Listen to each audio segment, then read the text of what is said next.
Shalom, silakan duduk. Apa kabar Bapak Ibu Saudara? Luar biasa. Kita luar biasa bukan karena hebat dan jagongnya kita, tetapi karena Yesus yang hebat dan luar biasa. Ya, Bapak Ibu Saudara, Happy Good Friday. Selamat merayakan Jumat Agung. Ya, puji Tuhan. Ini benar-benar hanya karena kasih Tuhan. Kalau kita mengingat kembali apa yang sudah kita lewati, kita perlu sadar bahwa kita ini penuh dengan keterbatasan. Kalau Yesus nggak mati di kayu salib, sama sekali kita nggak bisa buat apa-apa. Jadi kita harus selalu bersyukur. Tema khotbah saya hari ini adalah berbicara tentang menghargai kasih dan pengorbanan Yesus Kristus. Seberapa banyak Bapak Ibu Saudara di tempat ini mengerti apa arti kasih? Boleh angkat tangannya? Mengerti? Berarti memiliki kasih. Lalu seberapa banyak Bapak Ibu Saudara yang mau berkorban karena kasih? Ya, nggak susah menurut saya mau bilang saya memiliki kasih pastor. Saya orang yang mengasihi, saya orang Kristen. Yesus ada di dalam saya, jadi saya memiliki kasih, mengerti arti kasih. Tapi menjadi pertanyaan, apakah kita menjadi orang-orang yang mempraktekkan kasih itu atau enggak? Apa sih arti kasih dan pengorbanan? Menurut KBBI, Kamus Besar Bahasa Indonesia, kasih sama dengan perasaan sayang. Iya. Pengorbanan sama dengan proses atau cara atau perbuatan. Dalam Alkitab 1 Yohanes 3 ayat 18 berkata, "Anak-anakku, marilah kita mengasihi bukan dengan perkataan atau dengan lidah, tetapi dengan perbuatan dan dalam kebenaran." Jadi Bapak Ibu Saudara, arti dari kasih kalau saya mau ambil kesimpulan, kasih adalah sesuatu yang tidak bisa dipisahkan dengan pengorbanan. Kalau cuman sampai bilang kasih, itu baru sampai di perasaan. Tetapi kalau bilang kasih itulah kasih yang sesungguhnya, dia harus disertai dengan yang namanya pengorbanan. Bilang pengorbanan. Ya. Tentunya pengorbanan, tindakan atau cara yang sesuai dengan kebenaran firman Tuhan. Karena kalau tidak dengan dasar kebenaran firman Tuhan itu sampai kepada level baik aja. Hanya sampai kepada perbuatan baik. Yang baik belum tentu benar, yang benar belum tentu. Yang benar pasti baik. Tadi salah cumu. Yang baik belum tentu benar, tetapi kalau benar pasti baik. Iya. Makanya Bapak Ibu Saudara kita suka ketemu orang dia bilang begini. Yang apa-apa kuat pastor, for DP kebaikan. For DP kebaikan sudah Jo bilang yang betul. Nanti dia kecewa. Nanti dia sakit hati. Pernah ketemu orang-orang seperti itu? Nah, orang-orang seperti itu menurut saya mereka belum mengerti apa itu dasar dari kebenaran. Kalau benar, ya katakan ya, tidak katakan tidak. Matius 5 ayat 37 berkata demikian. Jika ya, hendaklah kamu katakan ya. Jika tidak, hendaklah kamu katakan tidak. Apa yang lebih daripada itu berasal dari si jahat. Jadi kalau memang itu salah, bilang salah. Kalau itu betul, bilang betul. Tapi pastor DP tawaran besar sekali. Boleh itu kompromi sedikit-sedikit? Gak bisa. Ya katakan ya, tidak katakan tidak. Yang setuju katakan amin. Jadi sekali lagi Bapak Ibu Saudara, kasih tidak cukup hanya sekedar sampai di perasaan, tetapi harus disertai dengan sebuah tindakan. Di sini ada anak-anak muda yang belum menikah. Boleh angkat tangan? Iya, jangan salah angkat yang sudah menikah. Kalau kalian ketemu dengan pasangan anak-anak muda, kalian dapat pasangan yang menurut kalian cocok. Tetapi di dalam hidupnya dia cuma jago bilang sayang, kita cinta, tetapi dia gak rajin ke gereja. Kalau dia gak suka bekerja, dia malas untuk sekolah, malas untuk bantu orang tua di rumah. Hati-hati, itu yang namanya cinta omdo. Om siapa?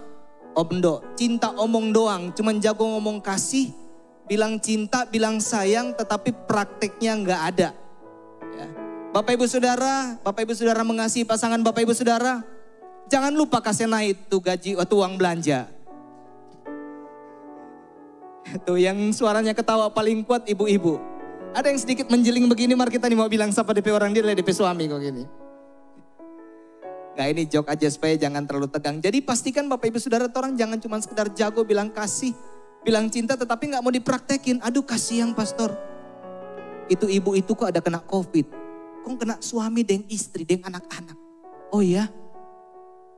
Orang mau pergi kunjungan. Aduh kita kok sibuk pastor. Oh orang memberkati. Aduh kita lagi siap tapi anak mau ulang tahun. Mengerti maksud saya?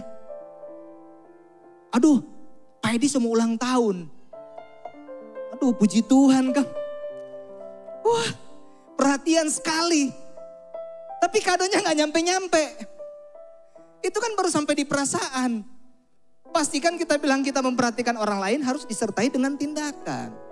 Ya. Siapa yang di sini merasa bahwa hidupnya atau dirinya memiliki kasih yang mau berkorban? Boleh angkat tangan satu orang aja. Pak Edi, Mam Titi. Boleh lebih tinggi lagi cuma beberapa orang? Iya. Oh Bu Debbie boleh saya undang ke depan?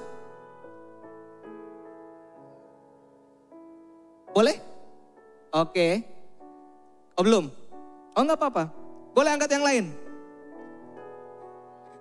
Saya gak mau yang ajak yang tadi pagi Soiko, semua dapat tahu. Ayo mana? Ayo tuh. Mau ngomong kasih aja berat tuh ternyata Bapak Ibu Saudara. Kenapa? Karena takut disuruh berkorban. Tenang Bapak Ibu Saudara, saya mau ajak ke depan bukan saya mau bilang kamu mengasihi saya. Oke saya boleh beliin ini terus saya minta uang. Enggak. Tuh ternyata enggak semudah itu. Serius nih saya minta angkat tangan. Siapa yang memiliki kasih? Tadi pagi Solia. Boleh yang di belakang? Pak Erwin. Tadi kita lihat tangan ada begini atau DP bayangan. Nah Pak Erwin boleh bantu saya Pak Erwin. Sebentar Pak Erwin. Belum? Oke gak apa-apa. Jangan tepuk tangan. Ya, ini jangan nanti berpikir aduh kita kalau mau masuk Gilgal takut kok jadi papangge. Bapak Ibu Saudara yang kita panggil ini leader-leader. Jadi so kenal dan so taunya ndak mau sembarang panggil. Oke deh William deh. Mari silakan William. Tepuk tangan. Will. Di atas.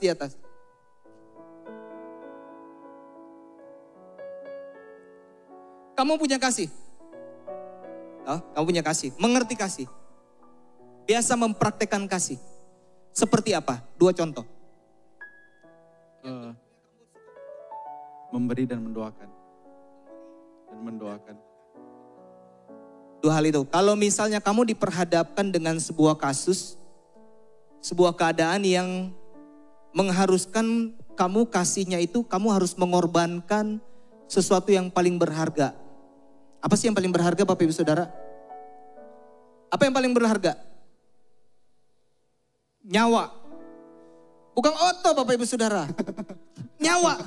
Nah terus kamu diperhadapkan kamu harus memberikan kamu punya nyawa. Harus berkorban nyawa. Boleh gak sebutkan kira-kira siapa aja, ini jujur ya, yang Anda pasti lakukan ya. Nyawa ini bro, nyawa nih. Yang Anda mau kasih kira-kira siapa aja yang Anda mau kasih?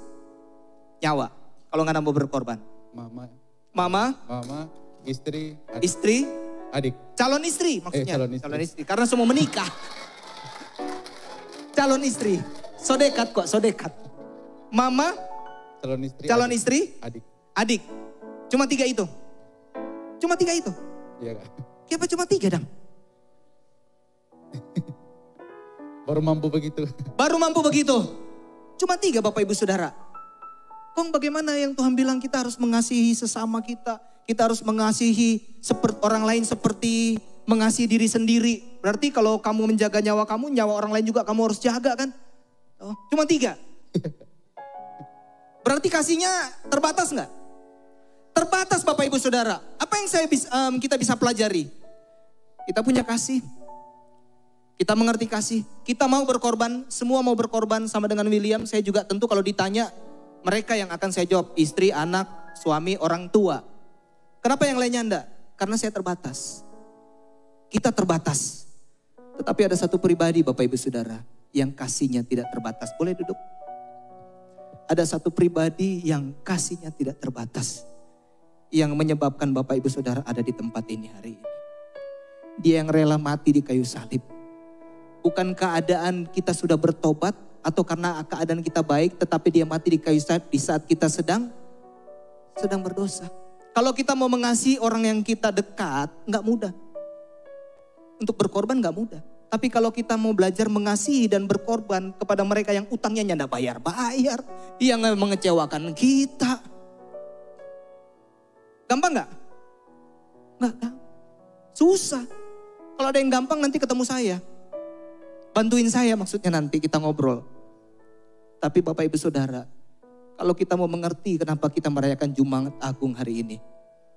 Satu hal adalah satu pribadi yang mau mati di kayu salib.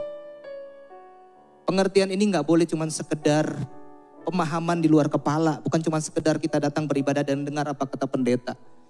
Sekedar kita baca firman Tuhan, tapi benar-benar harus kita renungkan. Pas duduk dari pagi itu, saya sama Pak Edi kadang-kadang kurang baku melirik, kenapa tuh tisu sampai habis. Sampai habis, lap-lap tuh muka. Kenapa? Mengingat kebaikan Tuhan. Kebaikan Tuhan. Firman Tuhan dalam Yohanes 3 ayat 16 sampai 18 berkata demikian. Karena begitu besar kasih Allah akan dunia ini sehingga ia telah mengaruniakan anaknya yang tunggal. Supaya setiap orang yang percaya kepadanya tidak binasa.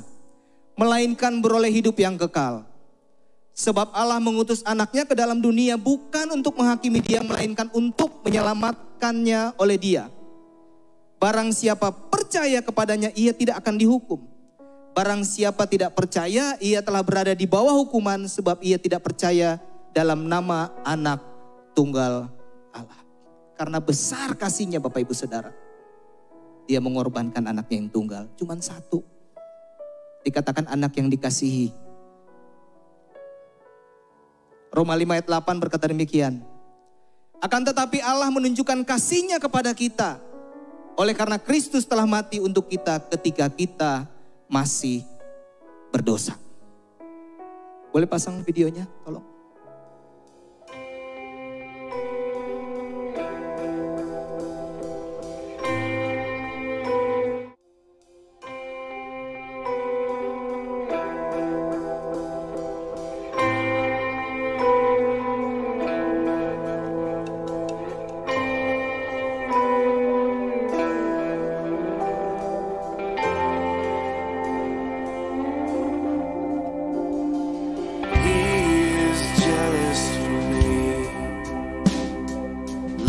Like a hurricane, I am a tree bending beneath the weight of his wind and mercy.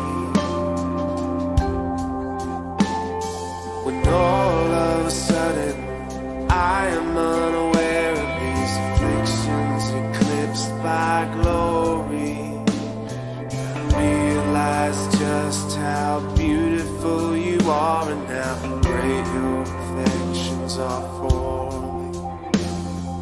Oh, how he loves us so.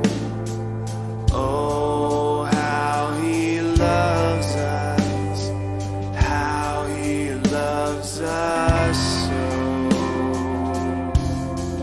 Yeah, and oh, how he loves us.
is our prize, drawn to redemption by the grace in his eyes. Grace is an ocean, we're all sinking. So heaven meets earth like a sloppy wet kiss, and my heart turns violently inside of my chest. I don't have time to maintain these regrets when I think about the way that he loves us. Oh, how he loves us. Oh, how he loves us. Oh, how he loves. Yeah, he loves us.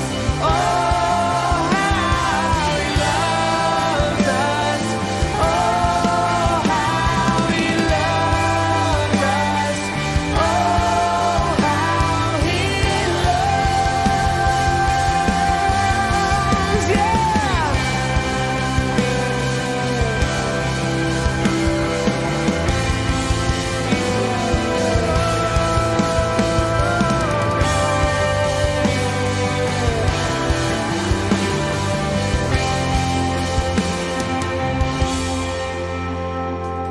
We are his portion, and he is our prize, drawn to redemption by the grace in his eyes. Grace is an ocean. Satu-satunya alasan kita merayakan Jumat Agung hari ini karena ini. Gak ada hal yang lain. Kita ada di tempat ini karena ini. Kita harus mengingat kembali bagaimana kasih Tuhan. Dia mau mengorbankan hidupnya dalam hidup kita. Dia menanggung dosa-dosa kita. Kemarin istri saya di dalam perjalanan bilang begini. Saya mau sampaikan materi apa. Saya bilang ada video The Passion. Istri saya bilang, apa nggak bisa cari ilustrasi yang lain? Ini kan tiap Jumat Agung dipasang. Tiap Jumat Agung dipasang, paling sering dipasang ini. Mungkin ada ilustrasi lain. Ada yang bisa lebih menarik atau apa. Saya bilang begini, nggak bisa. Kalau mau bicara tentang kekristenan bahkan cuman satu ini, tentang kasih Tuhan, nggak ada yang lain. Bukan tentang hebatnya seorang pengkhotbah dengan pengalamannya yang begitu luar biasa, bukan. Bukan tentang dekorasi yang kita pasang, lighting, atau bukan tentang obor yang kita keliling-keliling. Bukan tentang apa yang kita persiapkan, mungkin di perumahan kita mulai pasang gapura. Bukan tentang itu. Itu hanya celebrate-nya aja. Nggak apa-apa sih kita melakukan sebuah ungkapan kita bersuka cita kita karena Yesus sudah mati di kayu salib dan kita bisa menikmati kemenangan. Dia sudah bangkit, nanti kita merayakan Paskah. Tetapi kalau fokusnya hanya kepada celebrate-nya aja, itu sesuatu yang salah. Tanpa disadari kita dibawa menjadi orang-orang yang tidak menghargai Tuhan. Kita mengaku sebagai orang percaya, tetapi sebenarnya kita tidak lagi menghargai Tuhan. Kita hanya memenuhi tuntutan gereja, kita hanya memenuhi tuntutan organisasi keagamaan. Tetapi hati kita sebenarnya tidak lagi dengan Tuhan. Kita gak punya hubungan lagi dengan Tuhan. Bahkan di saat persiapan saya selalu bilang dengan teman-teman, guys, mau persiapan untuk ibadah, bangun hubungan dengan Tuhan. Hubungan dengan Tuhan yang paling penting. Tapi kadang-kadang tanpa disadari kita fokus dengan acaranya kan. Kita cari dana. Lihat kalau Natal. Wah, jor-joran kita cari dana supaya acaranya luar biasa. Tetapi kita gak mempersiapkan hati kita. Kita gak mempersiapkan hidup kita. Kita gak mencoba introspeksi diri. Apakah selama ini kita menjadi orang-orang yang sungguh-sungguh menghargai kasih dan pengorbanan Kristus atau tidak. Bisa terbukti, bisa kita lihat. Kalau selama ini kita aktif di dalam gereja, dalam pelayanan, tetapi hidup kita selalu kompromi dengan dosa. Padahal Yesus sudah mati di kayu salib menembus dosa kita. Apakah kita bisa dikatakan orang-orang yang menghargai kasih dan pengorbanan Tuhan? Menurut saya tidak. Tapi kalau kita mau jujur Bapak Ibu Saudara, kita suka ketemu dengan beberapa orang yang seperti ini. Ini yang menjadi pergumulan kita sama-sama. Kita harus bawa dalam doa. Mungkin saudara kita, mungkin tetangga kita harus bawa dalam doa. Kita harus menyampaikan kebenaran. Tapi gak usah yang di luar dulu, mulailah dari diri sendiri. Sampai hari ini juga saya terus belajar. Mulai lagi dari keluarga kita sendiri.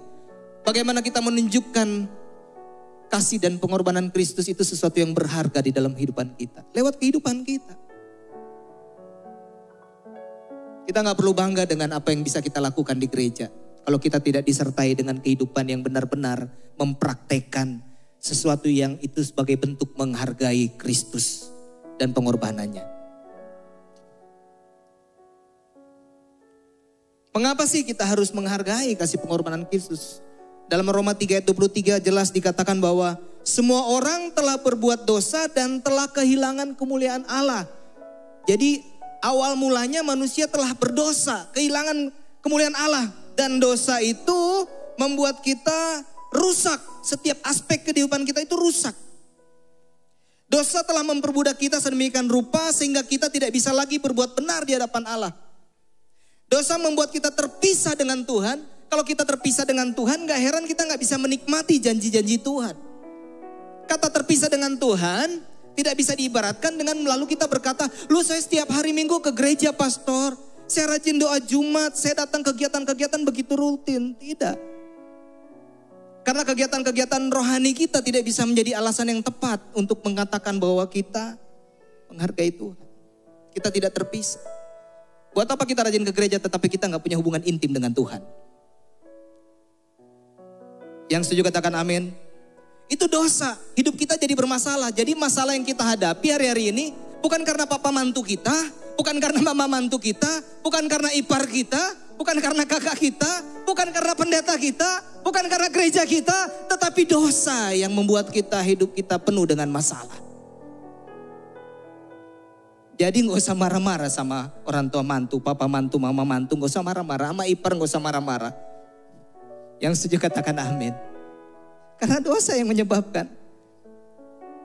Nah karena hidup di dalam dosa, tentu saja murka Allah timbul. Tuhan marah. Seharusnya kita yang disalib. Harusnya kita mati, menanggung dosa kita, binasa. Tetapi karena kasih Tuhan, dia mau berkorban menanggung dosa-dosa kita. Ini menjadi alasan buat kita untuk benar-benar menghargai kasih Tuhan. Satu-satunya hanya di saat Yesus menyerahkan dirinya. Dia yang menyerahkan diri. Inisiatif Tuhan.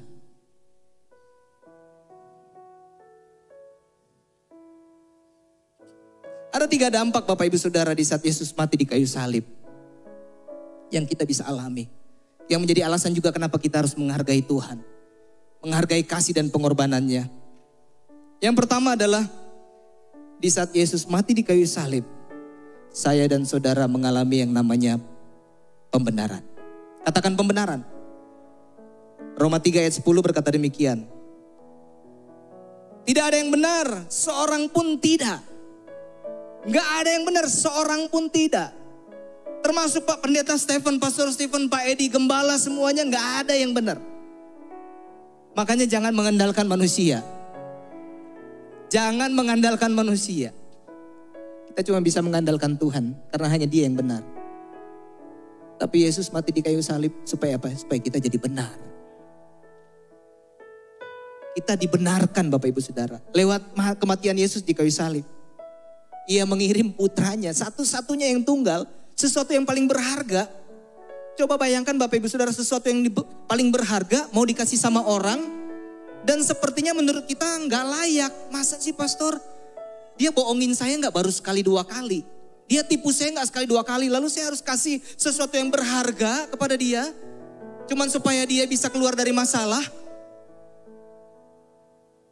Sulit, susah. Tapi Tuhan melakukan itu. Yesus melakukan itu bagi saya dan saudara. Supaya kita yang bersalah, kita yang harusnya dihukum, kita dibenarkan di mata Tuhan.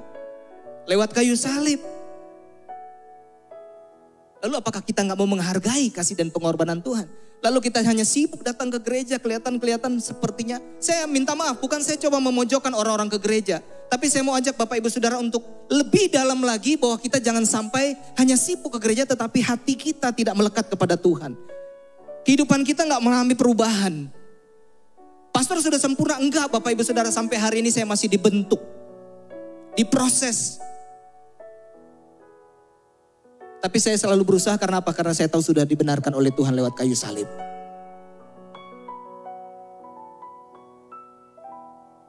Dia udah mati di kayu salib, mau dibenarkan modalnya satu. Iman. Percaya. Percaya bukan asal percaya saja, nggak bisa. Kata percaya, kata iman itu sesuatu yang tidak dipisahkan dengan kata perbuatan. Iman tanpa perbuatan itu sama aja nggak ada apa-apanya. Sia-sia. Jadi kalau kita bilang percaya, kita beriman harus disertai juga dengan tindakan. Galatia 2 ayat 16. Kamu tahu bahwa tidak seorang pun yang dibenarkan oleh karena melakukan hukum Taurat, tetapi hanya oleh karena iman dalam Kristus Yesus. Sebab itu kami pun telah percaya kepada Kristus Yesus, supaya kami dibenarkan oleh karena iman dalam Kristus dan bukan oleh karena melakukan hukum Taurat. Sebab tidak ada seorang pun yang dibenarkan oleh karena melakukan hukum Taurat. Kalau mau ikut hukum Taurat, orang semua habis. Kalau mau ikut hukum Taurat, semuanya habis. Makanya ada perjanjian baru. Tetapi harganya sangat mahal, Bapak Ibu Saudara. Dia harus mati di kayu salib.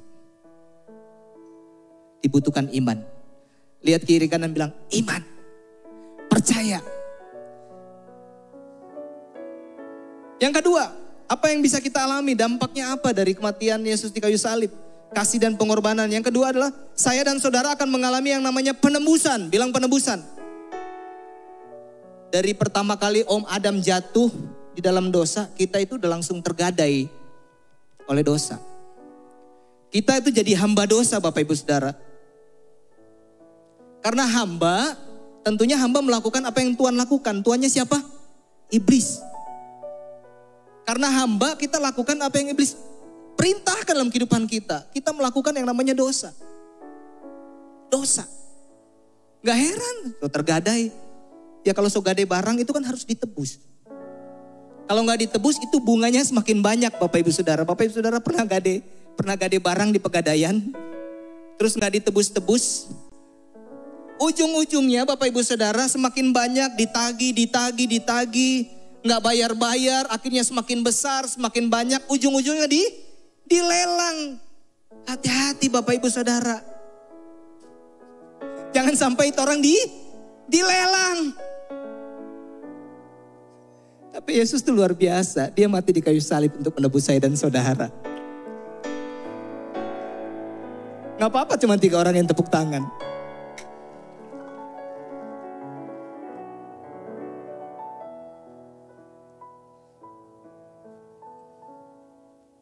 Matius 20 ayat 28.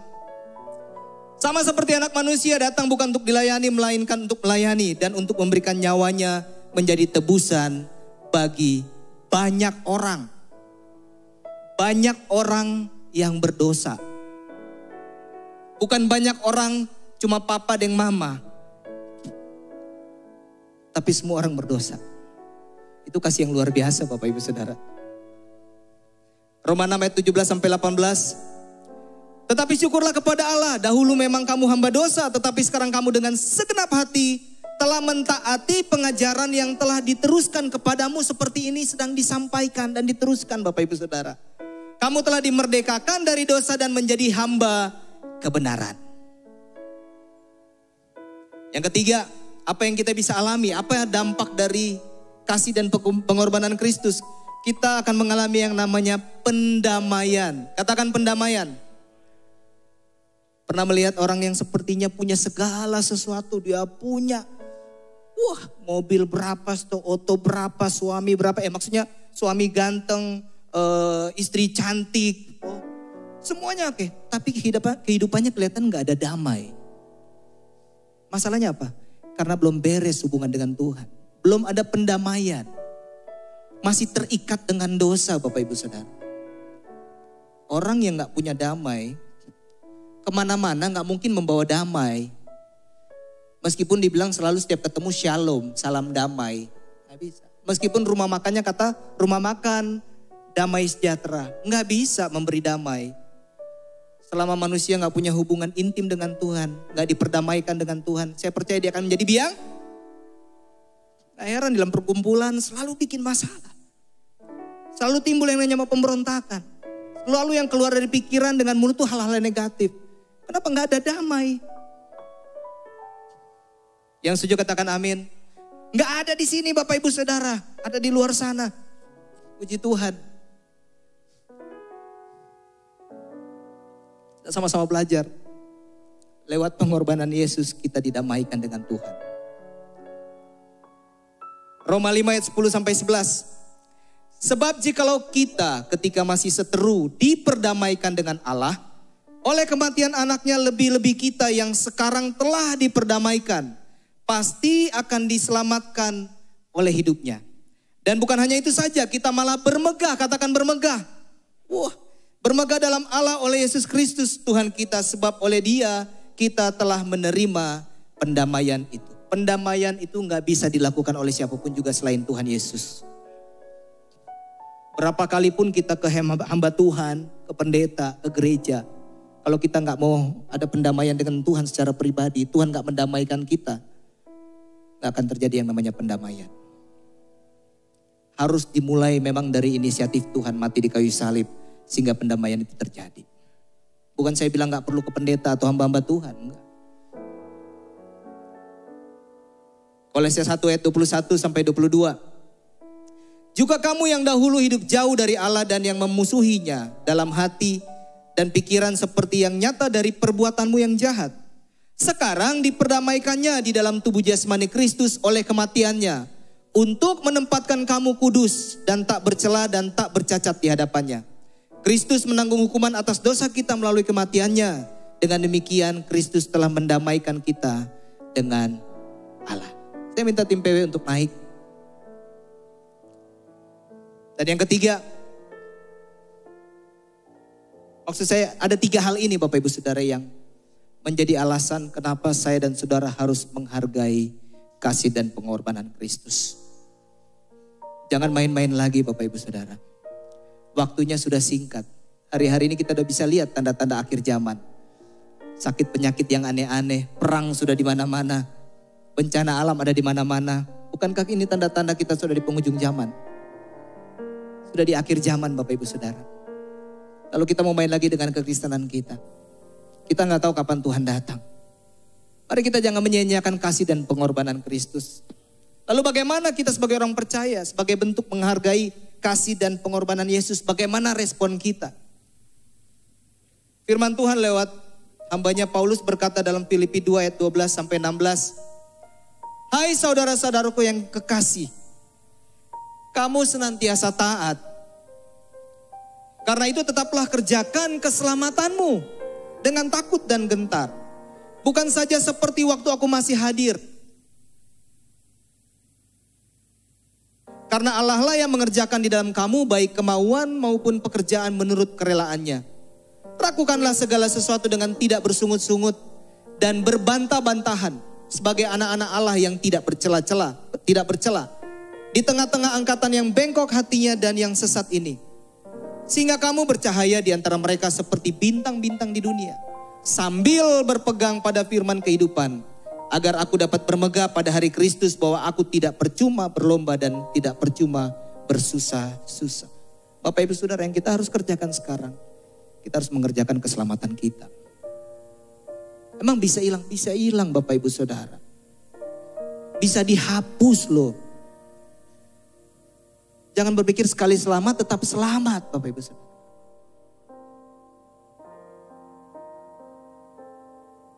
Bagaimana kita mengerjakan keselamatan kita? Waktunya kita untuk bertobat tentunya. Kita tinggalkan dosa-dosa kita.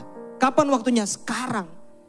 Nggak tunggu nanti. Sebentar kita di saat kita mau menerima perjamuan kudus di hadapan Tuhan, kita mengakui segala kekurangan kita, kelemahan kita.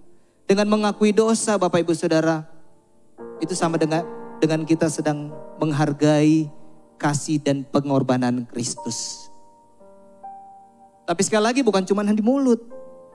Kita mengasihi Tuhan bukan cuma sekedar kita mengatakan kita bertobat. Tetapi pulang dari tempat ini kita bangun komitmen yang baru. Kita bangkit lagi, keluar lagi. Kita sudah dilepaskan. Di saat kita bertobat Bapak Ibu Saudara, setiap ikatan-ikatan dosa itu terlepas. Bisa jatuh gak? Bisa. Tapi beda antara jatuh dengan terikat. Orang terjatuh, dia bisa tetap bangkit. Dia bertobat. Aduh, so salah kita. So salah kute. Kita kira kita pe pasangan. Bukan kute. Gelap buahnya ada palia. Aduh, iya so salah kute. Kita kute ada gosipin dia. Kita bohongin dia. Mungkin hari ini, oh iya kute kita pe utang belum lunas-lunas. Sadar. Mengaku di hadapan Tuhan bertobat. Pulang, pastor belum ada doi. Awalnya bertobat dulu. Kita punya usaha, Tuhan bukan jalan. Tuhan lihat hati, kalau kita mau melangkah Tuhan pasti buka jalan kok. Bertobat. Firman Tuhan berkata dengan jelas. Dikatakan ada kata dengan takut dan gentar Bapak Ibu Saudara. Kata takut dengan gentar ini bicara apa? Bicara kita taat sungguh-sungguh kepada Tuhan. Kita takut dengan gentar kepada Tuhan. Taat kepada Tuhan. Ada kata juga tidak berbantah-bantah dan bersungut-sungut. Hari-hari ini begitu banyak pergumulan yang kita hadapi bukan? Lewat pandemi kita sedang diuji. Apakah kita orang-orang yang suka berbantah-bantah, bersungut-sungut? Kita hidup tidak bercela, kita hidup kudus. Inilah bagian kita untuk mengerjakan keselamatan. Kita berpegang pada firman Tuhan. Kenapa saya sering kali menyampaikan ada orang kok dengar firmannya sama, sharingnya sama, pendetanya sama. Kenapa responnya berbeda? Karena di soal ketaatannya berbeda. Mau prakteknya berbeda. Pasti hasilnya juga berbeda. Yang setuju katakan amin. Saatnya kita bertobat. Kita tinggalkan dosa-dosa kita. Jadi hari ini kita datang gak cuma sekedar kita melihat videonya kita menangis. Kita rasa takut, kita ngeri. Tapi benar-benar kita mau pulih di hadapan Tuhan. Bikin komitmen untuk berubah. Pulang dari tempat ini kita tinggalkan dosa-dosa kita. Sebagai bentuk untuk mengerjakan keselamatan. Sebagai bentuk kita benar-benar menghargai kasih dan pengorbanan Kristus. Gak ada penebusan yang kedua kali Bapak Ibu Saudara. Gak ada. Yesus mati di kayu salib cuma satu kali. Meskipun ada beberapa orang yang paksa dia mati ulang. Tapi firman Tuhan mengatakan gak ada penebusan yang kedua kali. Kenapa Bapak paksa pastor? Karena sudah dibilangin berulang-ulang gak mau berubah.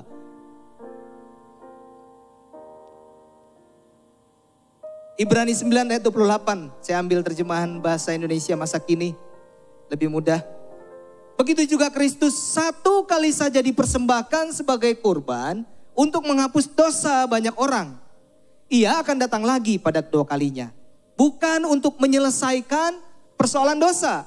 Tetapi untuk menyelamatkan orang-orang yang menantikan kedatangannya. Jadi Yesus memang akan datang kedua kali. Tetapi bukan ngurusin dosa kita lagi. Dosa itu tanggung jawab kita di hadapan Tuhan nanti akan dipertanggungjawabkan di saat berhadapan dengan Bapa di surga. Apa yang kita lakukan harus kita pertanggungjawabkan. Apa yang kita omongkan harus dipertanggungjawabkan. Saya nggak berusaha menakut-nakuti. Tapi hari ini saya mau ajak Bapak Ibu Saudara kita sama-sama. Karena yang di depan ini juga banyak kekurangan. Masih belajar. Tapi ini kebenaran yang harus saya sampaikan menjadi pedang bermata dua. Depan belakang dia iris. Mari kita bukan cuma sekedar datang ke gereja merayakan Jumat Agung dengan segala celebrate yang ada. Boleh. Tapi fokus kita jangan kepada hal-hal seperti itu. Fokus kita kepada kasih Kristus yang sudah mati di kayu salib. Dan saya percaya kita akan mengalami hal-hal yang luar biasa. Amin.